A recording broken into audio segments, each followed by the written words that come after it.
Hi everyone, welcome back. I'm Tony and I am today going to read this speech that I gave last night at graduation.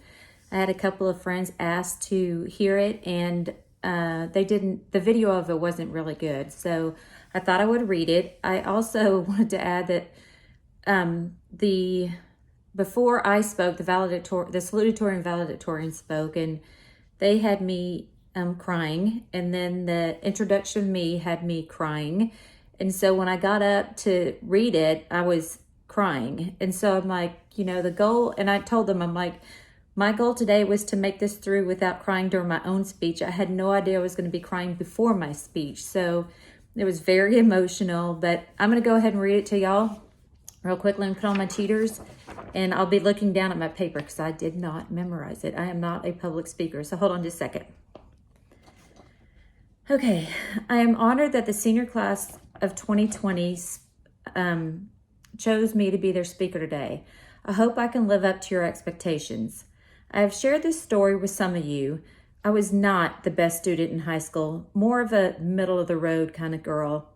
Interestingly enough, my worst subject was math, and boy, was it a struggle. I had an Algebra 1 teacher that did not think I would succeed. She didn't invest time working with me because she never thought I would get it. She just gave up on me. When I went to college, I had no idea what I wanted to be when I grew up, but I knew I was going to graduate. Can you believe I actually had people that encouraged me to quit, but I knew I wanted to graduate. I changed majors probably 4 times and decided I wanted to be a teacher. I went to the counseling center to talk to my advisor, and she asked me what I wanted to teach. I told her math because I knew what it was like to not understand, and I wanted to help people that struggled like me because I knew what it was like to have a teacher give up on you. Getting a degree in math was not easy, but I worked hard and got help when I needed it. I was not going to let my Algebra 1 teacher's opinion of me define me. It motivated me to be better than what she expected of me. The road was not short or easy, but I earned that degree in math. I was the first person in my family to graduate college, and that's something that I am proud of. I know that teaching was my calling. I'm telling you this story because when looking at your own future, I want you to remember this quote from Brian Tracy. You are the architect of your own destiny. You are the master of your own fate. You are behind the steering wheel of your life. There are no limitations to what you can do, have, or be, except the limitations you place on yourself by your own thinking. Now, let's think about what motivates you. What are you dreaming of doing? What are you passionate about? All of you are on different paths. Some of you are looking to get a bachelor's degree, a certificate, join the military, maybe be a business owner. When deciding, you want to spend your adult years in a career that you love, not something you have to do. Sit down and make a pro and con list. Talk to your college counselor, a trusted friend, an elder in the church, someone in the career you're thinking about. Just remember, my hope for all of you is that you do what your heart wants, and you need to be happy with your future. You want to work to live, not live to work. You all have a choice about how you approach life. This has been a year of adversity for all of us, and we must look at how our mindset helped get us through.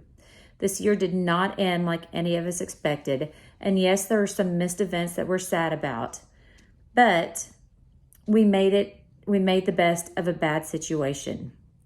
We had to look at it in a positive way. Remember what Josie's sign said during the parade? Senior Skip Day Champions.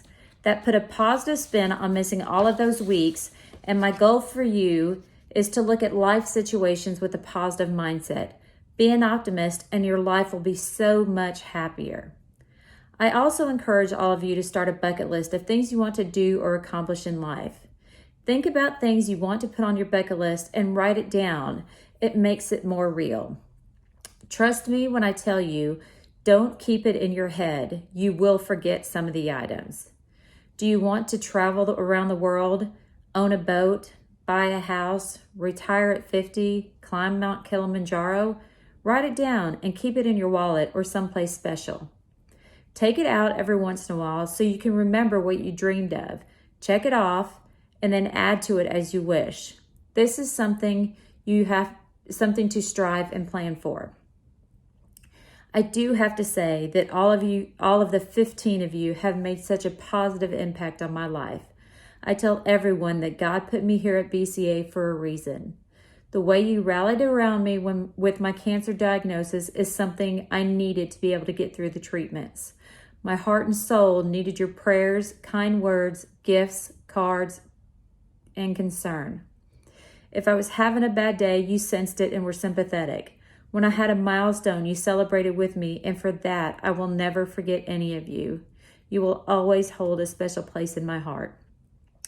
To the parents, you have raised some of the most amazing, compassionate, and kind young adults, and you should be proud. I congratulate all of you on this major accomplishment of life, and know that all of you will fulfill your dreams. Always remember to trust your faith, follow your heart, and chase your dreams. So that was it. It was, I went into it not knowing how it was going to be. And it was hard to follow the salutatory and valedictorians because their speeches were amazing. They were so good. And so, but I hope that what I said resonated with some of them. It's funny because I had two of the boys text me and said, Miss Collette, you almost had me in tears.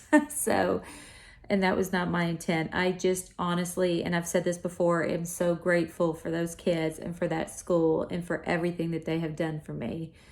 So that's it. I hope you enjoyed it, and I will see you next time. Bye.